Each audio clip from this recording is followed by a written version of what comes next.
பண்ணுவேன். பட் இருந்தாலும் ஏதோ கொலை பண்ணிடுவோன்னு பயப்படுறேன். ஏன்னா எனக்கு இருக்கிற கோபம் அப்படி. சரியா நடிக்கலன்னா அவங்கள மாதிரி ஒன் மோரெல்லாம் கேட்க மாட்டேன். இவனை முடிச்சுட்டு கதையை முடிச்சுட்டு வேற ஒரு ஆளை போடுறான்னு சொல்லுங்க. This video is co-presented by Achirilators Foundation of Future presents Code Cloud Form. கூடியிருக்கும் என் குடும்பத்தை சேர்ந்தவர்களே, வந்திருக்கும் பத்திரிகையாளர் அன்பர்களுக்கும், என்னை வாழ வைத்துக் கொண்டிருக்கும் யூடியூபர்ஸ்க்கும்,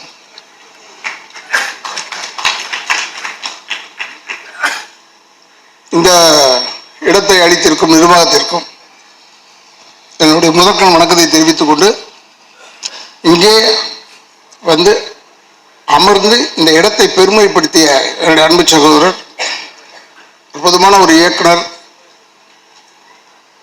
எனக்கு வாய்ப்பு கிடைச்சு கூட அவரோட நான் செய்ய முடியாமல் போயிடுச்சு. அது ஒரு வருத்தம் இருக்கு.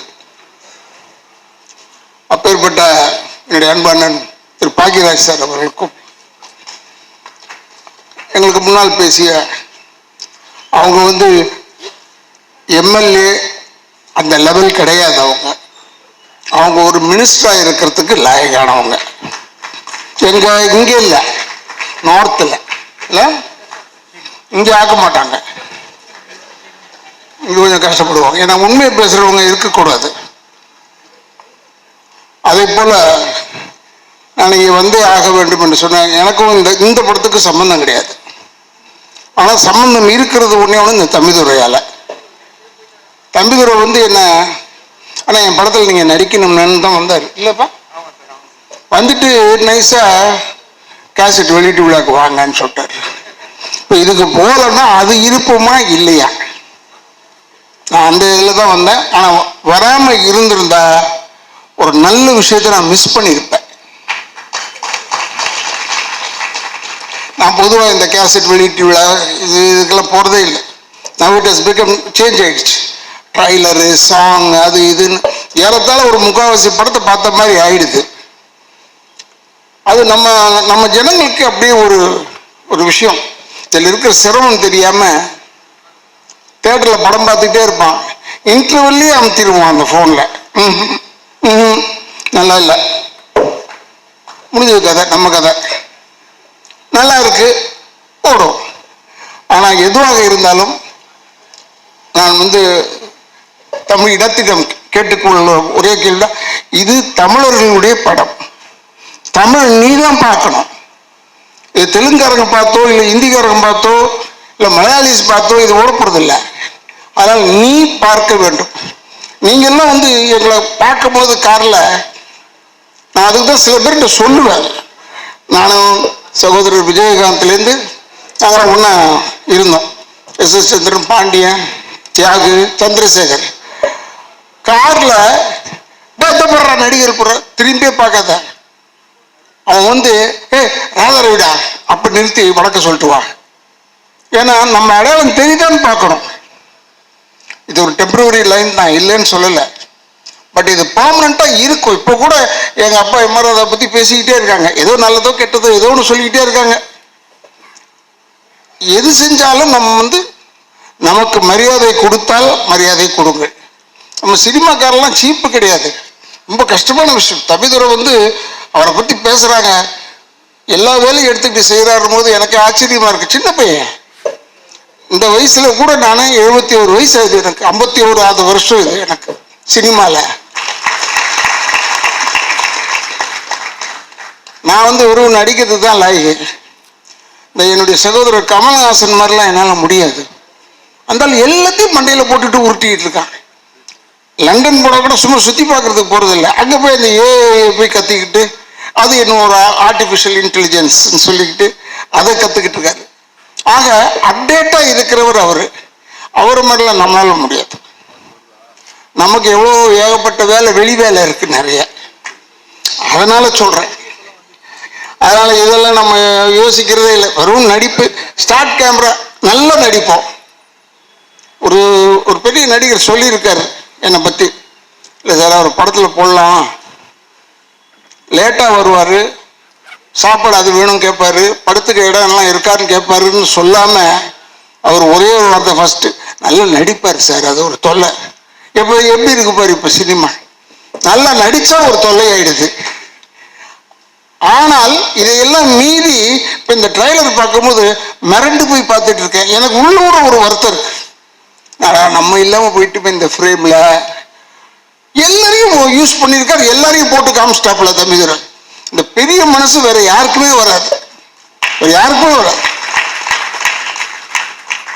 நானே சில டைம்ல நம்ம நடிச்சிருக்கோம், ஒரு நல்ல வார்த்தையை மனசுக்குள்ள வச்சு போடவே இல்லையே போட்டோ, நம்ம போட்டோவே போடலேன்னு யோசிச்சிருக்கேன். இதில் மனிதர்களுக்கு உண்டு தானே, கஷ்டப்பட்டோம் வரலையேன்னு. ஆனால் இங்கே தம்பிதுரைகிட்ட அந்த வேலையே இல்லை. நான் பார்த்ததில்ல, சந்தோஷப்பட்டேன். எல்லாரையும் போட்டாச்சு, போனவன் வந்தவன் கொண்டவன் தடிக்கி விழுந்தவன் உட்கார்ந்தவன் எல்லாரும் போட்டோவும் போட்டார். எல்லாரையும் கூப்பிட்டு மேடையில் உட்கார வைக்க, இந்த 24 கிராஃப்ட் இப்படி உட்கார வைக்கிறதே ஒரு பெரிய விஷயம். நான் உண்மையிலே பாராட்டுறேன். அப்போதான் நாங்கள் மியூசிக் டைரக்டர் பார்க்குறோம், இவங்களை பார்க்குறோம், எடிட்டர்ஸ் பார்த்தேன், எல்லாரையும் பார்க்குறேன். அப்புறம் டிஸ்ட்ரிபியூட்டர்லேருந்து புதுசாக பார்க்குறேன். என்ன பாரு, அவர் சொல்கிறார், நான் சினிமாவில் தான் உழப்பிக்கிட்டு இருந்தேன், நான் எப்படி வரணும்னு நினச்சேன் நான்லாம் சொல்கிறாரு.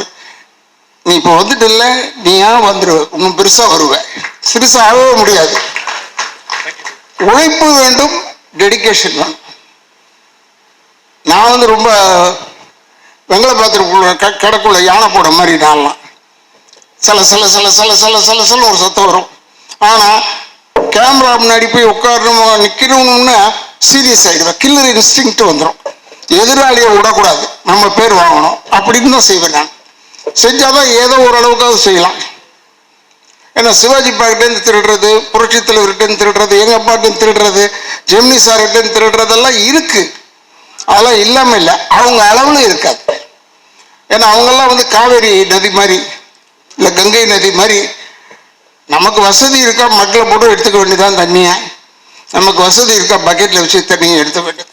ஆனால் எங்கள் அப்பா சொல்றது ஒரு நல்ல வேத வாக்கு, அதை மட்டும் மனசில் வச்சுருக்கேன். என்ன சொல்லுவார், தூங்கும் போது கூட கால் ஆட்டிக்கிட்டே தூக்கணும்டா, இல்லைன்னா சினிமாவில் விட்டுட்டு போயிடுவான், செத்து போயிட்டு நம்மளுக்கு வேற ஆளை போட்டு போயிடுவான். அதை நான் பார்த்தேன். இந்த 1.5 வருஷத்தில் 1.5 வருஷம் எனக்கு இந்த கால் ஆப்ரேஷன் நான் பண்ண அப்புறம் பின்னாடி அது பேக் போன் பிரச்சனை வந்துருச்சு, எனக்கு உடச்சிருச்சு. அப்போ ஒரு 1.5 வருஷம் இப்போதான் வந்து சினிமாவில் நடிக்க ஆரம்பித்தேன். இதை எழுதுறாங்க, உடம்பு சரியில்லைன்றத போடுறான், உடம்பு நல்லா ஆயிடுச்சுன்றத போட வேணாமா? ஏன் அதை மட்டும் போட மாட்டேங்க? அவர் நல்லா ஆயிட்டாரு, நல்லா நடக்கிறாரு, போட. அந்த கிரச்சஸ் வச்சுட்டு போனேன், அது போய் 2 வருஷம் ஆச்சு.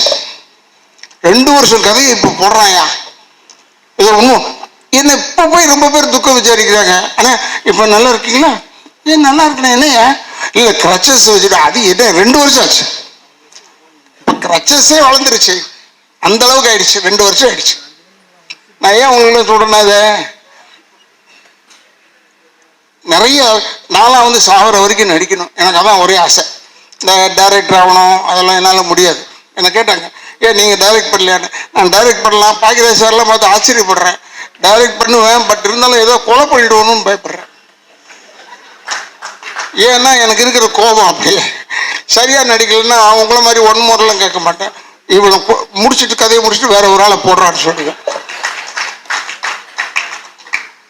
இப்போ பாருங்க, நாளைக்கு டைட்டில் பாருங்க, இந்த மீட்டிங்குடைய டைட்டில் வரும், கொலை செய்வேன் ராதாரவிசன்.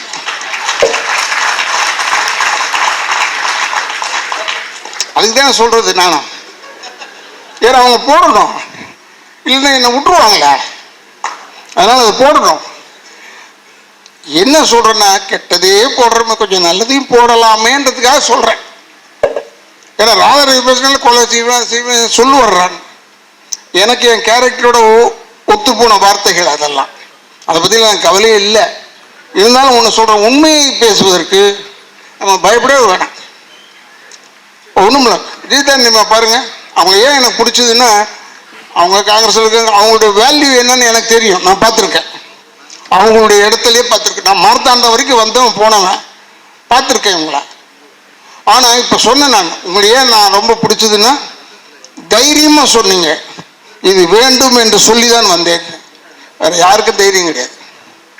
மீதி பேர் பூரா இந்த கொள்கையை பார்த்து வந்தேன், அதை பார்த்து மூஞ்சை பார்த்து வந்தேன். அப்படிலாம் ஸ்ட்ரெயிட்டாக சொன்னான், இதற்காகத்தான் வந்தேன். அப்படி சொல்றதுக்கு ஒரு ஆள் வேணும். அரசியலே நான் பார்த்து முதல்ல ஆள் இவங்க தான் நினைக்கிறேன். அப்போதான் சொன்னேன், உண்மையை பேசுவதற்கு எங்கேயுமே பயம் வேணாம், பொய்யை பேசுவதற்கு தான் பயம் வேணும். இந்த ஞாபக சக்தி இருக்க, அது யாருக்கு அதிகமாக இருக்கும்னா பொய்யை சொல்றவங்களுக்கு தான் ஞாபகம் இருக்கணும். என்னமோ சொன்னுமே, அந்த வேலையே கிடையாது பொய் சொல்றவனுக்கு. அவனுக்கு தான் ஞாபக சக்தி வேணும். எனக்கு உண்மை பேசுறதுனால நமக்கெல்லாம் ஞாபக சக்தி தேவையில்லை. ஏன்னா எப்படி இருந்தாலும் உண்மைகள் நிலைத்து நிற்கும். அதுக்காக சொல்றேன். இப்போ இந்த படம் பார்த்த உடனே ட்ராமான்னு போட்டிருந்தது. நிச்சயமா சொல்றேன், தமிழ்நாட்டு மக்களை ட்ராமால விடாது. இந்த படம் ட்ராமால விடாது. எல்லாரும் ஹேல் அண்ட் ஹெல்த்தியா நல்ல படம் வந்ததுன்னு சொல்லிட்டு சந்தோஷமா போயிட்டு வரலாம், தப்பு கிடையாது. இப்போ கூட ஒரு இயக்குனர் கேட்டார், என் பக்கத்தில் உட்காந்து இயக்குனர் கேட்டார், சார் உங்களுக்கு இப்போ எந்த படம் பார்க்கணும்னு ஆசையாக இருக்குது சார்? எனக்கு அந்த ஆசையெல்லாம் கிடையாது சார், பார்ப்பேன், வாய்ப்பாக தான் போய் பார்த்துருவேன். ஆனால் எனக்கு பார்க்கணும்னு சில படங்கள் இருக்குது இல்லைன்னு சொல்ல. ஏன்னா என்ன ஒரு பத்திரிகைக்காரு ஒரு 10 நாளைக்கு முன்னாடி கேட்டார், சார் உங்களுடைய எய்ம் என்ன சார்னு. அதான்டா எனக்கு தெரியல, சுற்றி சுற்றி தேடிக்கிட்டே இருக்கேன். என்ன எய்ம் லைஃப்பில்? சினிமாக்காரன் ஆகிட்டேன், எனக்கு எய்ம் கிடையாது. இதோட பெரிய நடிகனாக வரணும்னு ஆசையா? அது கிடையாது. ஏன்னா ஒரு பெரிய நடிகனுக்கு மகனாக பிறந்திருக்கணும், நிம்மதியாக இருக்கிறோம், அது தப்பு இல்லை. இப்போ சொல்லும் போது கூட அவர் 7 பொம்பளை வச்சுருந்தாரு, அவர் வச்சுக்கிறாரு, உனக்கு ஏன்? அவர் வச்சிருக்காரு, வசதியை வச்சுக்கிட்டாரு, எல்லாரையும் வச்சுக்கிட்டாரு. அவர் ஆம்படா, ஏன்டா தொல்லை பண்ற, விட்றா என்ன விடு, நான் அப்படி இருக்கேன், இல்லை நான் குவைட்டா இருக்கேன், விட்டுரு, விட மாட்டேறான் என்ன. 10 நாளைக்கு முன்னாடி இதே நடந்தது நிகழ்ச்சி. ஏன்னா சிலவற்றுக்கு பதில் சொல்ல வேண்டும், சிலவற்றுக்கு பதில் சொல்ல தேவையில்லை, சிரிச்சுக்கிட்டே போயிட்டே இருக்கலாம். அது தப்பா எழுதுவாங்க, அவர் நாங்கள் கேட்டோம் பதிலே சொல்லவில்லைன்னு, அதை எழுதிட்டு போட்டு தப்பு இல்லை. ஏன்னா அவங்களுக்கு ஓடணுமே, செய்திகள் நிறைய வேணும், செய்தி வேணும். இப்போ பாருங்க, அந்த பேப்பரை பரட்டினா, நான் 2 பத்திரிகை தான் வாங்குறேன், பேர் சொல்லலை, பட் பேப்பரை பரட்டினா வெறும் கொலை கொலை கொலை கொலை கொலை கொள்ளை, பொண்டாட்டி தலையை வெட்டினது, எவ்வளோ நல்ல நல்ல விஷயங்கள் வருது தெரியுமா அதில்? பரவாயில்ல, பொண்டாட்டி தலையை வெட்டுற அளவுக்கு வீரனா இருக்கானே, பொண்டாட்டி எதிர்க்க போய் நிற்கிறதுக்கே யோசிப்பான், தலையை வெட்டியிருக்கானே. கேட்டால் மது ஏதோ ஒன்று கஞ்சாவோ ஏதோ ஒன்று போட்டுக்கிட்டு கொண்டுட்டான். எவ்வளோ கொலை! முந்தியாவது அந்த பத்திரிகையில் 2-3 கொலை தான் வரும், இப்போ பத்திரிகை ஃபுல்லாக கொலை, அதில் நடுவில் நம்ம செய்தி 2-3 வருது. எதுக்கு சொல்கிறேன்னா, தயவுசெய்து டோன்ட் என்கரேஜ், இதெல்லாம் என்கரேஜ் பண்ணாதுங்க. இந்த படத்தை பாருங்க, பெருசாக எழுதுங்க, நீங்கள் பெருசாக எழுதணும்னு சொல்கிறேன். ஆனால் நீங்கள் எடுத்த உடனே அவர் எழுதியிருக்காரு, இருந்தாலும் கதை பலபலன்னு போகிறது. எதுக்கு இது? வளவளன்னு போனான்னா உளவளன்னு போனான், அவன் எடுத்தது அவ்வளோதான். முடிஞ்சா பாரு, இல்லைன்னா போயிட்டே இருக்கு. நான் சொல்கிற கதை தான். நான் எப்போ சொல்லுவேன், ராதா ரவி நல்லா ஆக்ட் பண்ணலையே சார், நல்லா ஆக்ட் பண்ணலன்னா நான் நடிச்சிட்டேன்ல, படம் ரிலீஸ் ஆகிடுச்சில்ல, விட்டுட்டு போ, என்ன பார்க்காத, அடுத்தது பாரு. எதுக்கு சொல்கிறேன்னா, இப்போ தான் ஒரே காம்பவுண்டில் 7-8 தேட்டர் வர ஆரம்பிச்சிருச்சு, இருக்கிற தேட்டர் பூரா இடிச்சிட்டேன். அதெல்லாம் போயிடுச்சு, நல்ல நல்ல தேட்டர்ஸ்லாம் இருக்குது, போயிடுச்சு. நான் தெரியாதனமாக கேட்டேன், வெல்லிங்டன் இருக்கான்னு கேட்டுட்டேன். ஏன்னா வெல்லிங்டனில் ஒரு சின்ன கதை இருக்குது, அதுக்காக கேட்டேன். இல்லைண்ணா அதெல்லாம் எப்பயோ இடிச்சிட்டாங்கண்ணே. என்னடா இது, நம்ம எந்த உலகத்தில் இருக்கோம்? வெல்லிங்டனை இடிச்சிட்டாங்க, எல்லாத்தையும் இடிச்சிட்டாங்க. ஆக உங்களுக்கு சொல்கிறேன், தயவுசெய்து இப்போ சினிமா எடுக்கிறது தான் சேலஞ்ச். ஏன்னா சினிமா எடுப்பது ரொம்ப சுலபம், நடிக்கிறது ரொம்ப ஈஸி, எல்லாம் ஈஸி. ரிலீஸ் பண்ணுறது தாலியாந்திரம், ரிலீஸ் பண்ணுறது மட்டும்தான் கஷ்டம். அந்த ரிலீஸ் பண்ணுறது தான் ஈஸியாக இருக்கணும், பட் அது மட்டும்தான் கஷ்டம். ஏன்னா டெடிக்கேஷன் வேணும் சினிமாவில் நடிக்கிறதுக்குன்னு சொன்னேன். ஆனால் இப்போ ரிலீஸ் பண்ணுறதுக்கு டெடிக்கேஷன் வேணும். You must be dedicated. இந்த தேட்டர்லேருந்து எப்போ இந்த படத்தை எடுப்பான், நம்ம படத்தை கொண்டாந்துட்டோம். இப்படியே தான் நான் பேப்பரை பார்க்குறேண்ணே. பரட்னா 3 நாளைக்கு ஒரு படம். நான் ஒரு படம் நடித்தேன், பேர் சொல்லக்கூடாது, நீங்களே யூகிச்சிங்க. பிரமாதமாக போகுதுண்ணே நம்ம படம், வெற்றிகரமான 3ஆவது நாள்னு சொன்னோம். 25வது நாள், 50வது நாள், 100வது நாள்லாம் போய் இப்போ வெற்றிகரமான மூணாவது நாள்ல வெற்றி தானே அப்படின்னு ஆயிடுச்சு. அது ஒரு விதத்தில் நல்லது தான். நமக்கு வந்து பக்குன்னு இல்லாமல் மூணாவது நாளை பார்த்துட்டோம்னா மூடி வச்சிடலாம். சக்ஸஸ் ஆயிடுச்சுன்னா படம் எல்லாரும் பார்த்துட்டாங்கன்னு அர்த்தம். ஏன்னா தயவு செய்து நீங்கள் நம்ம தமிழர்கள் கேட்குறோம், கேட்டு இது வரைக்கும் அவங்க நல்லது செஞ்சதே இல்லை. பட் நல்லது செய்கிறதுக்காக கேட்குறோம். ஏன்னா இது மாதிரி சின்ன படங்கள்னு சொன்னாங்க. சின்ன படம் பெரிய படம் எல்லா படத்துக்கும் பணம் தான் செலவாகுதே ஒழிய பருத்தி கொட்ட புண்ணாக்கா தவிர. தம்பிதுரையை கேட்குறேன், நான் நடிகனாக இருந்திருந்தா என்கிட்ட என்ன பருத்தி கொட்ட புண்ணாக்கா கொடுக்குறாரு, பணம் கொடுக்குறாரு. இந்த படம் ஓடினாதான் தமிழ்நாட்டுக்கு நல்லது. அவார்டு வாங்கின ஆளுங்கள்லாம் பார்த்தேன். பட் ஓடுறதுக்கு ஒரு 10 நாளாவது ஓடணும் இப்போ இருக்கிற நிலவரத்தில். ஏன்னா 200 தேட்டர் ரிலீஸ் பண்ணுறீங்க.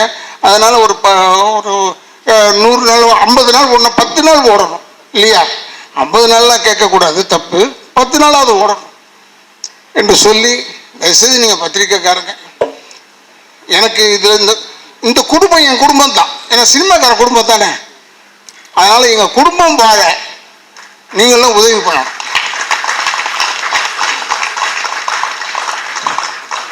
எங்களுக்கெல்லாம் வீடு தர மாட்டீங்க.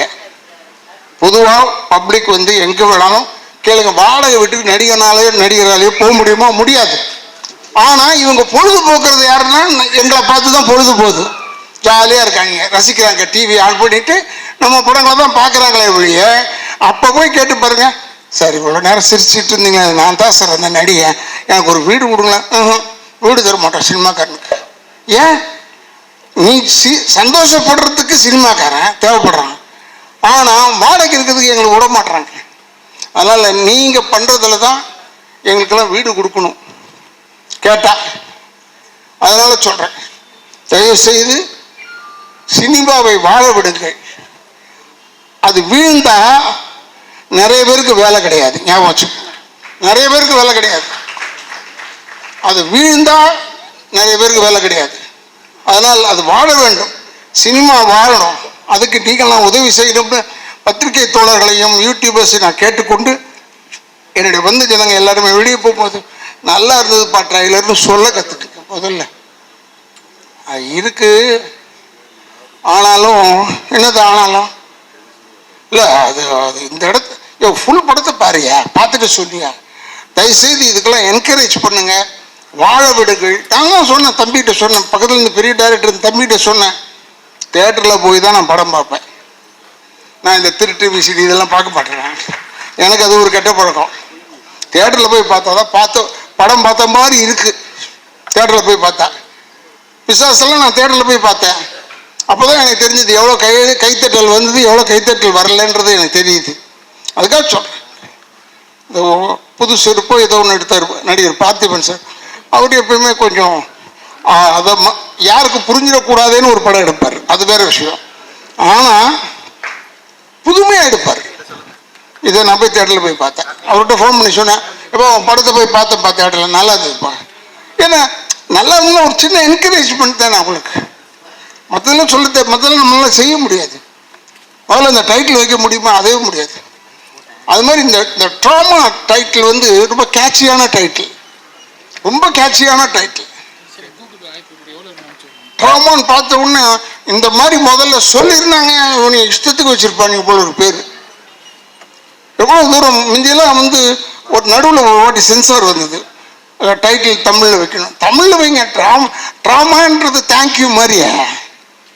இப்போ தேங்க்யூன்னு சொல்கிறோம், இல்லை அது தமிழில் சொல்லுங்க நன்றின்னா அது வரவே வராது. நன்றி தேங்க்யூ தான் ஈஸியாக வரும். இந்த ட்ராமா ஈஸியாக வரும். இந்த படம் ஓடணும். இளைஞர்கள் அவங்க எல்லாருமே கஷ்டப்பட்டவங்க, கஷ்டப்பட்டு உழைச்சி தான் வந்திருக்காங்க. யாரும் தூங்கிக்கிட்டு வீட்டில் தூங்கிட்டு தட்டி எழுப்பி வா பண்ணி டைரக்ட் பண்ணுப்பான்னு சொல்லலை. ரொம்ப கஷ்டத்தில் வந்திருக்காங்க. கஷ்டம்னா இந்த கஷ்டம், பல கஷ்டத்தை சொல்லவில்லை. அதனால் அந்த சிரமப்பட்டு வந்தவர்களுக்கு நீங்கள் சிரமம் பார்க்காமல் இந்த படத்தை அவங்க வாழ வைப்பதற்காக நீங்கள் வாழ்ந்து காட்டுங்கள், அவ்வளோதான் சொல்வேன். நீங்கள் எல்லாருமே ஹெல்ப் பண்ணணும் என்று சொல்லி தயவுசெய்து உங்கள் பாதங்களை தொட்டு வணங்கி கேட்டு என்னுடைய குடும்பத்தின் சார்பாகவும் திராவிட இயக்கங்கள் சார்பாகவும் நன்றியை கூறி விடைபெறுகிறேன். நன்றி, வணக்கம்.